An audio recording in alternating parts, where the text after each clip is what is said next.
disebut BD Cafe. Nah, ini salah satu tempat nongkrong yang fix di daerah sini. Dan hari ini kita akan melakukan sosialisasi tentang BD dan CPPOB untuk menginformasikan agar semua produk makanan dan minuman yang disajikan itu layak, bersih, dan berkualitas. Sebelumnya saya ucapkan terima kasih ya Mbak karena sudah mengizinkan saya bersosialisasi tentang GMP di BD Cafe. Nah, untuk itu mungkin abangnya boleh perkenalan dulu nih, namanya siapa dan sebagai apa di BD Cafe. Oh, ya saya di sini namanya Semi Prayoga dan saya posisi di sini Eklar untuk kopi and roast. Mungkin sebelum saya jelaskan tentang apa itu GMP, mungkin abang juga bisa nih kasih penjelasan tentang BD Cafe itu awalnya gimana sih sampai bisa jadi kafe, salah satu kafe yang lumayan hits nih di daerah ini. Nah, untuk terbentuknya Brother ini di awal-awal tuh kita mulai di tahun 2017. Nah dulu ini sebenarnya kafe biasa aja warkop, ada dosmer. Nah jadi kita startup di 2019. Habis itu makin kesini kan di 2021 kena pandemi. Nah di situ agak mulai struggle kita, agak down. Mungkin bisa jadi kayak satu kafe ini satu doang dan lumayan luas nih gimana? Nah untuk kita sekarang udah ada 3 cabang kak. Ada 3, ada yang di Firdaus, sama di Gapura, ada bersama di sini. Kan tadi ada 3 cabang Kak. Ya.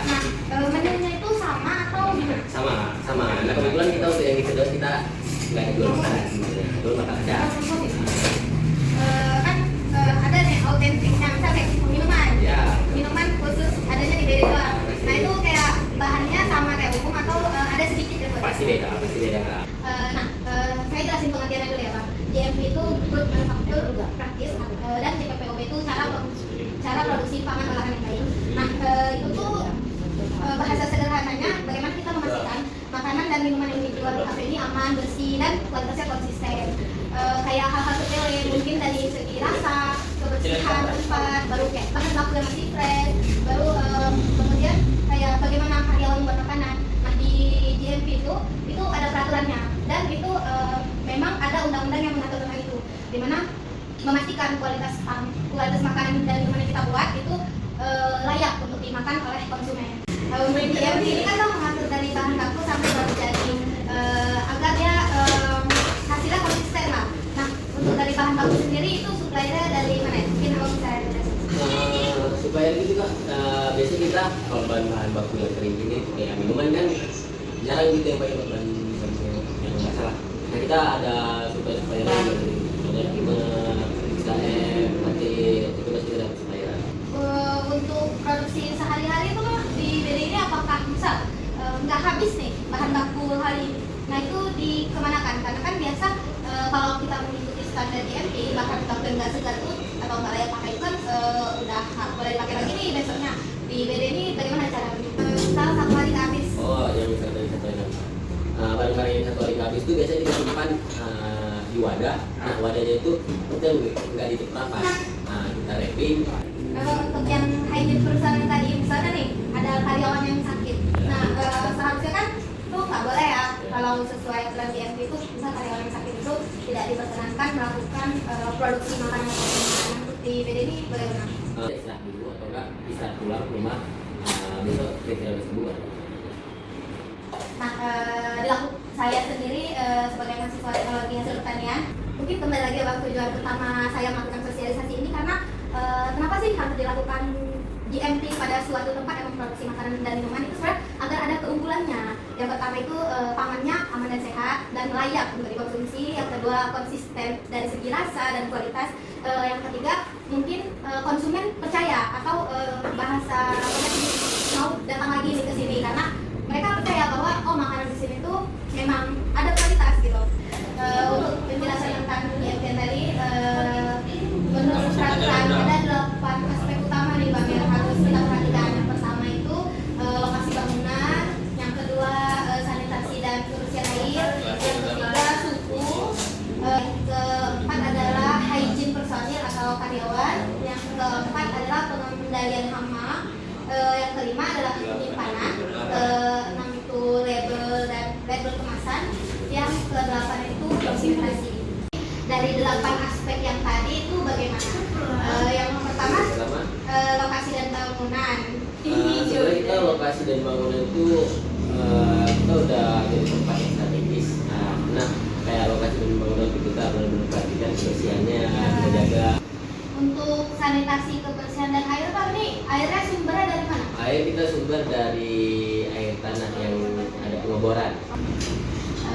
Kemudian kontrol suhu nih Bang. Kontrol suhu karena kita di kafe mungkin bisa ke suhu penyimpanan, misal kayak kulkas dan misal nih mati lampu. Ya. Nah, kontrol suhunya agar bahan baku tuh tetap segar tuh gimana? Kita kontrol suhu sini kan kita juga ada pastilah kalau mau entah pemadaman listrik itu kan kita dapat info. Nah biasanya kita kalau udah dapat info itu kita coba kontrol suhu ya, si bahan pangan ini yang disimpan juga stabil. Nah, untuk hygiene personil itu kan Bang kebersihan karyawan. Misalnya pakai apron, sarung tangan, dan cuci tangan sebelum melakukan kegiatan. Nah, itu biasanya di BD itu apakah dilakukan seperti itu atau bagaimana? Nah kita kalau di Baru ini ada SOP-nya, standar operasional produknya. Kemudian untuk 8 aspek utama tadi, salah satunya juga pengendalian hama. Nah, pengendalian hama biasa di kafe ini kan kayak tikus, kecoa gitu. Dan biasanya harusnya ada racun tikus kan di ujung-ujungnya atau bagaimana nih di BD?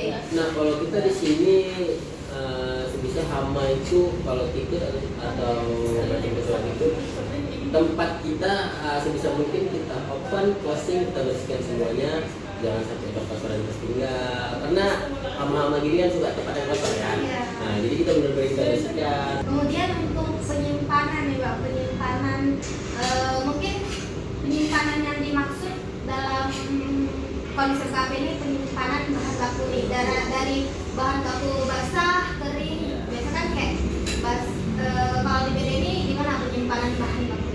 Nah kalau kita kayak yang stok ayam, bumbu atau gitu segala macam kita di freezer, kayak kentang, nugget, sosis itu kita di freezer.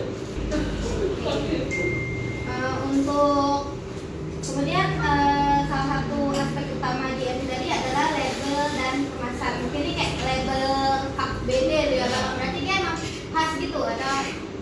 Nah untuk label kita memang khas sendiri dan udah daftar juga. Dan misal nih ada yang mau take away, apakah itu packagingnya udah food grade? Harusnya kan memang food grade ya. Nah berarti di sini juga udah food grade. Nah kita untuk takeaway kita udah pakai yang paper cupnya, paper cup. Jadi mengurangi sampah lah, sampah plastik. Nah untuk yang ke-8 tuh Bang dokumentasi. Nah maksud dari dokumentasi dalam GMP ini tuh kayak misalnya catatan tertulis tentang prosedur pembuatan makanan, baru prosedur kayak bagaimana tata cara karyawan sebelum melakukan produksi, baru kayak catatan tertulis misal bagaimana pembuatan makanan ini, makanan itu. Nah, dan mungkin quality control, catatan quality control. Nah, apakah di BD ini kira-kira ada nggak Bang? Ada. Nah kita setiap si produk yang mau di-serve ke customer itu wajib kita, kalau di minuman wajib kita datang wilayah nggak kuat. Itu bagian dari si SOP dari Indonesia.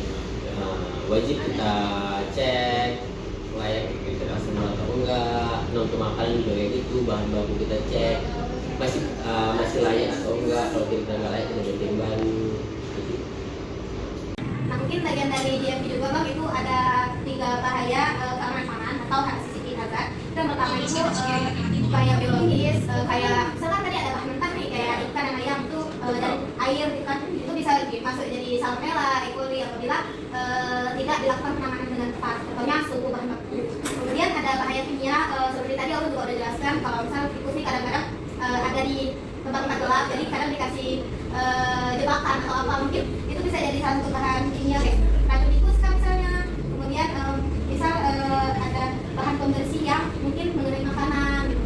Kemudian bahaya lapis itu bisa seperti logam gitu kan, atau plastik yang bisa nggak sengaja nih masuk ke makanan. Nah itu salah satu bahaya-bahaya yang disorot di keamanan pangan.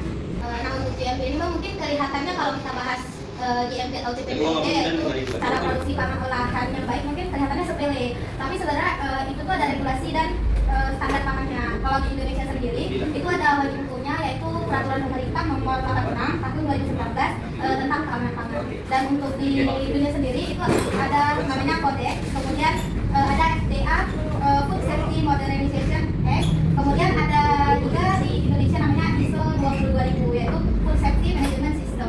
Nah, alasan saya kenapa melakukan sosialisasi di kafe ini, mungkin kayak ini berhasilnya lagi pengolahan makanan di kafe kan, mungkin kayak kafe udah banyak di mana-mana, tapi kenapa saya memilih sosialisasi? Kita dari hal terkecil dulu. Mungkin orang-orang pikir GMP itu untuk UMKM atau usaha yang besar, pabrik dan lain-lain. Tapi tanpa kita sadari konsumsi masyarakat itu ya dari hal-hal kecil, contohnya kayak warkop, kafe gitu. Jadi itu salah satu tujuan saya melakukan sosialisasi dan edukasi tentang GMP. Kemudian melakukan wawancara juga bagaimana di BD ini agar kita bisa menyelaraskan apakah ini sudah sesuai standar belum nih gitu. Dengan mungkin keunggulannya yang tadi mungkin konsumen kayak iya mau balik lagi baru kayak ini lebih bersih gitu kan, karena kan kayak kita lihat di mata oke gitu. Nah untuk yang terakhir mungkin saya ucapkan terima kasih kepada Bang Yoga karena sudah mengizinkan saya untuk melakukan sosialisasi di BD Kopi. Semoga kedepannya prosedur GMP tetap berjalan dan konsisten serta lebih